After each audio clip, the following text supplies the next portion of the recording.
टंडोला यार bureau chief आफाक अहमद खानजादा। मुल्क भर की तरह टंडोला यार में भी जश्न अनवार शबान इमाम हुसैन अलैहिस्सलाम व जश्न गाजी अब्बास अलमदार अलैहिस्सलाम अकीदत व एहतराम से रैली की सूरत में मनाया गया। रैली का इनेकाद मजलिस वहदत मुस्लिमीन का किया गया। रैली इमाम बारगाह हैदरी राह फकीर मोहल्ले से निकाली गई।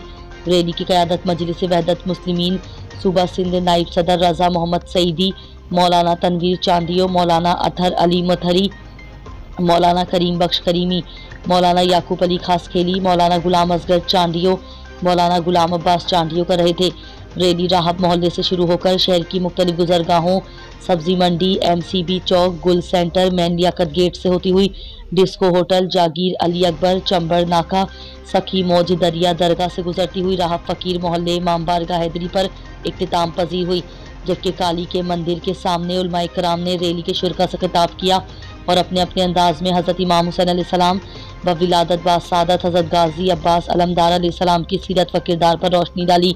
जबकि रैली के मुंतज़िमीन मजलिस वहदतुल मुस्लिमीन के ज़िला नायब सदर लियाकत अली कम्बो, सैयद कुर्बान अली शाह शाहपोटा, ज़िला सदर जव्वार गुलाम रसूलुल्लाह शारी, मरकज़ी जुलूस ऑर्गेनाइज़र मौलाना इमदाद हुसैन हैदरी, काफिला सालार मुसद्दिक नियाज हुसैन हैदरी, सैयद शाह इनायत रिजवी थे।